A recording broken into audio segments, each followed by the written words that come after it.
নমস্কার। আশা করছি আপনারা সকলে খুব ভালো আছেন।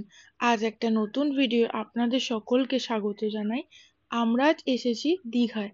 আর আপনারা তো সকলেই জানেন দীঘায় একটা নতুন মন্দির প্রতিষ্ঠা হয়েছে।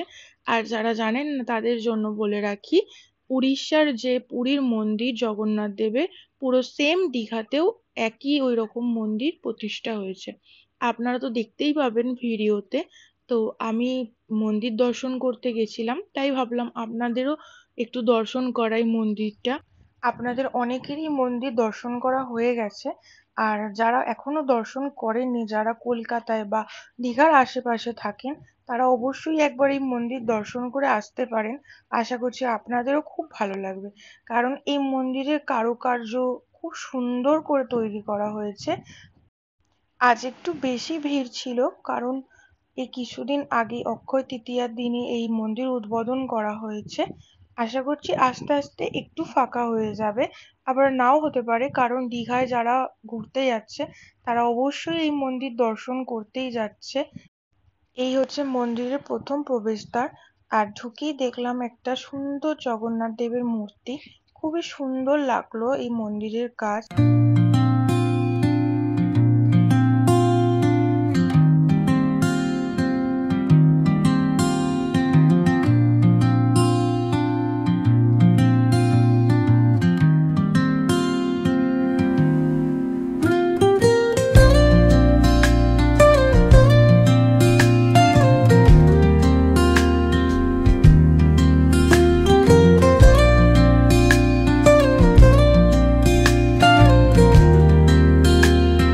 আমরা মন্দিরে গেছিলাম সন্ধেবেলা, কারণ দিনের বেলা এতটাই রোদ, আর আপনারা তো জানেনই এখন কতটা গরম পড়েছে।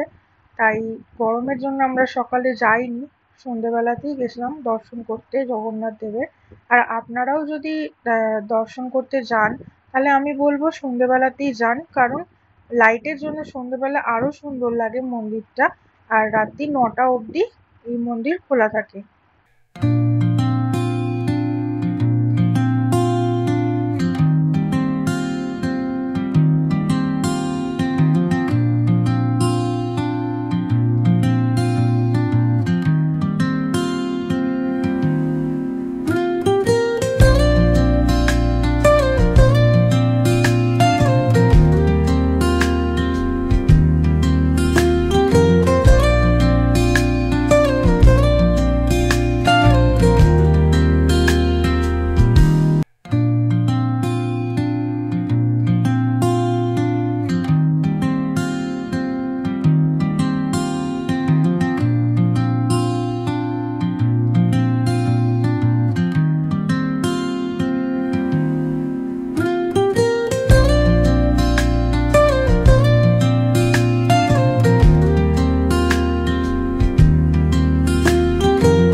বাবু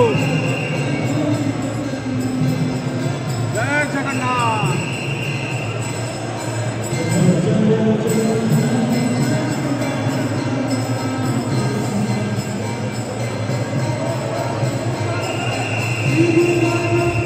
ননকর বাবু,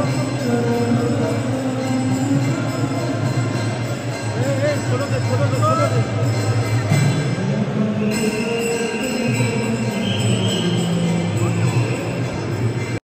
আপনারা তো দেখতেই পেলেন মন্দিরের ভেতরে কতটা ভিড় ছিল, কিন্তু তারই মধ্যে আমি চেষ্টা করেছি আপনাদের যতটা সম্ভব দেখানো। আর আপনাদের যদি এই ভিডিওটা ভালো লেগে থাকে তাহলে ভিডিওটাকে একটা লাইক করবেন আর কমেন্ট করে জানাবেন আপনাদের কেমন লাগলো ভিডিওটা, আর চ্যানেলটাকে সাবস্ক্রাইব করবেন। Thank you.